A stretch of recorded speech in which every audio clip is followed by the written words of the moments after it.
Welcome to Four Wheels in a Seat. I'm Alex Dalrymple, and this is my channel where I review new cars every week. You know the drill. If you haven't hit subscribe, please do that for me right now. Hit the notification bell, and if you enjoy the video, give me a like as well. Thanks very much. EV sales have exploded in Australia. In fact, year to date, we have already bought double the number of EVs that were sold by this time last year. And with that comes an ever-increasing range of models to choose from. It's no longer a one-horse Tesla race, and one of the best alternatives is this, the BMW iX1. The BMW iX1 has hit the top of the sales charts for small SUVs over $60,000.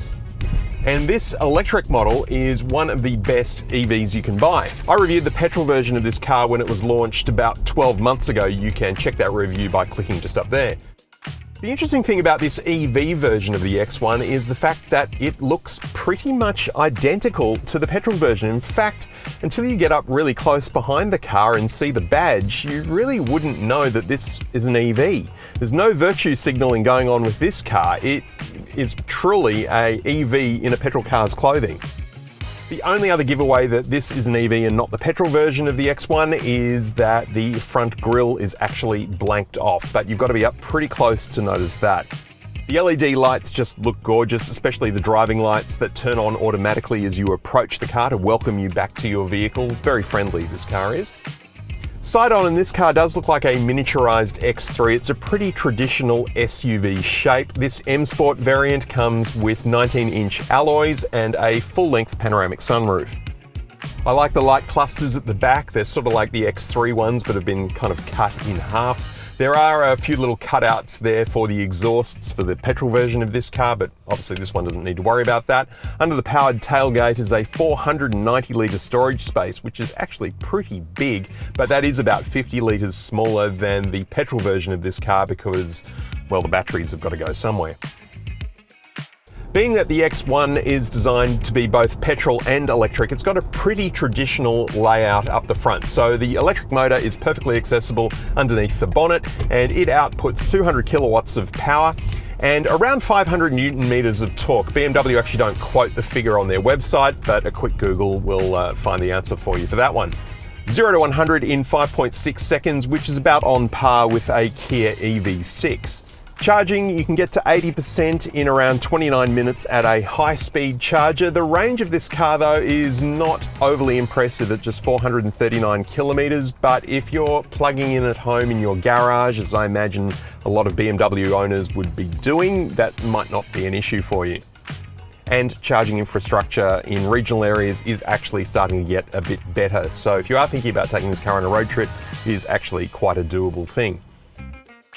The interior of the iX1, exactly the same as the petrol version. So it is a really nice combination of really premium feeling materials with leather, aluminium, and it just feels all really, really solid as you'd expect from a BMW.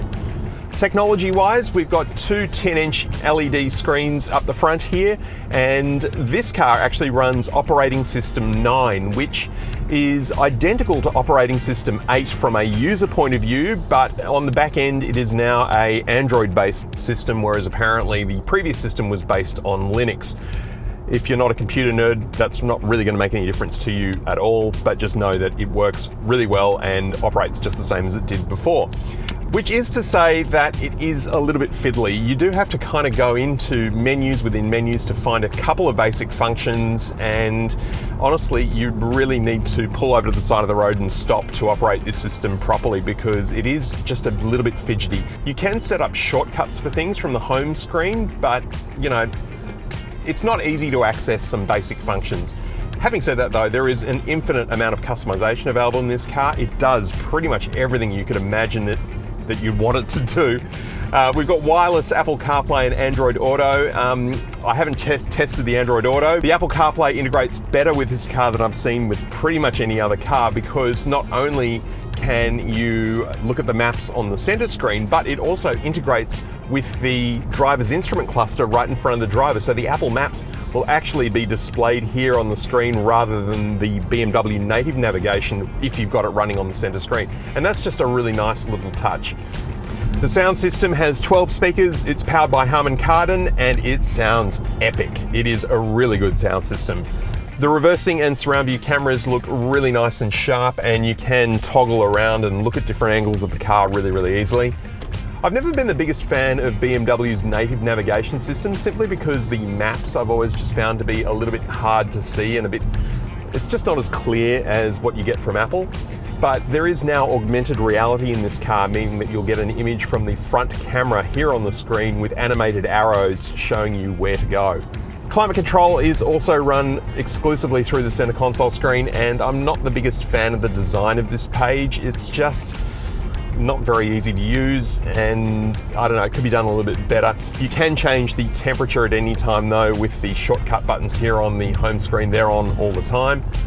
Moving down the console, wireless phone charging with your phone standing pretty much almost upright and held in place by this cool little bar. I like that, but it does stop the phone from moving around and keeps it charging all the time.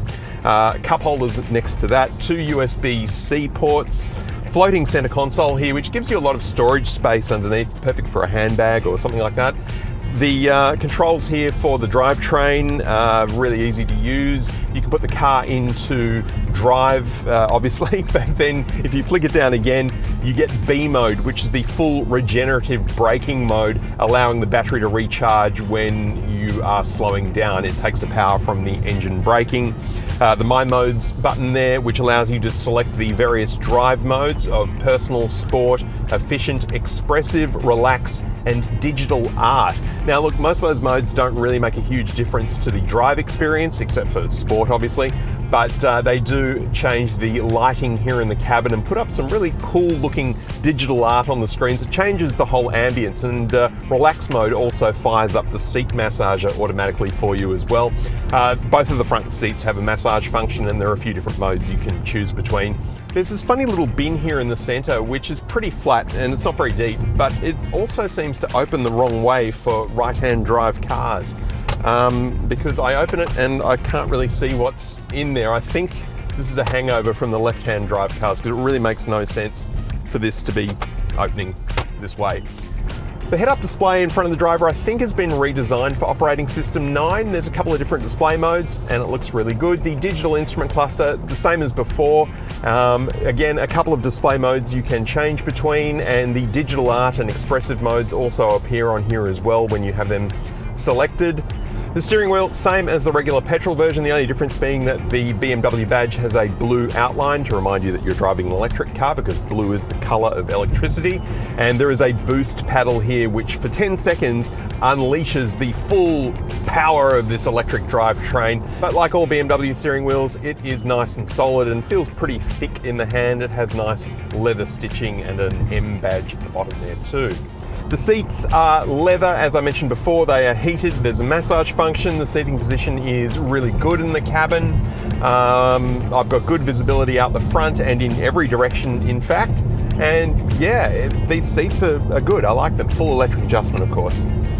Backseat passengers, look, for me, not quite as much room as I'd like, but then again, I am kind of tall. I'm 190 centimeters, so my knees are a little bit squashed in behind my own driving position. Backseat passengers also get 2 USB-C ports, as well as a couple of air vents. And of course, that amazing view through the panoramic sunroof. So, you know, for the kids on a road trip, they'd be perfectly happy back there. Safety gear, well, this is a BMW, so it goes without saying you have every function under the sun, and like a lot of new cars, there is a problem with the collision avoidance where it gets confused by parked cars on the side of the road, and it will flash up huge red alerts on the instrument cluster and on the head-up display and make noises when it thinks you're about to collide with a car that you're not. This is just something that I really hope that car makers can figure out sooner rather than later, because it is a bit annoying. When you have the car in B mode with full regenerative braking, it really does allow for one pedal driving. So you can completely come to a stop at the lights, slow down for those speed humps without ever needing to touch the brake. Once you get used to it, there's no going back. It is a great way to drive. There is, of course, another way to remind yourself that you're driving an electric X1 as opposed to the petrol version, and that is the sounds you hear, which were designed by famous German film composer Hans Zimmer of Batman vs Superman fame and James Bond and just about any other film you can get to think of at the moment. I was talking to my friend Gordy from the Excellent Drivers Show podcast the other day. You should listen if you haven't already. And we was just sort of saying that while we're all big fans of EVs, and they are without a doubt where the car industry is going, they do kind of lack a little bit of individual character. I mean, you can tweak the suspension and the steering, and they all drive really well, and the acceleration is just breathtaking, but there is kind of a little bit of a sameness between all EVs. And I think, a big part of that just really comes down to missing the sound of the petrol engine.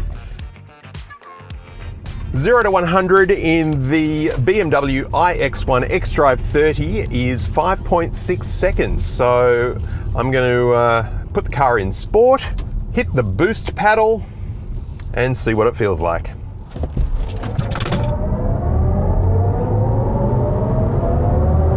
Yeah, that was good.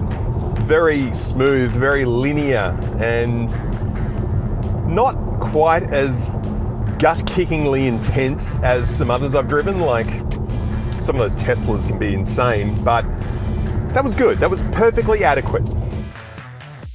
The suspension in this car, I wouldn't go so far as saying is overly soft. I'd say solid is the word that leaps to mind. That's not to say that it's harsh or rough. It just, I don't know, it's just not quite as smooth or as bouncy as you might expect from some other luxury SUVs. So as consumers, we're in a very lucky position at the moment where EV infrastructure is really improving throughout the country. There are brand new models being released literally every other week at various price points. There is so much choice. Now is really the time to seriously think about getting into an EV if you haven't already. So if you're a fan of German engineering, as I am, and you're after an EV that doesn't really look like an EV, then the BMW iX1 just might be your four wheels in the seat.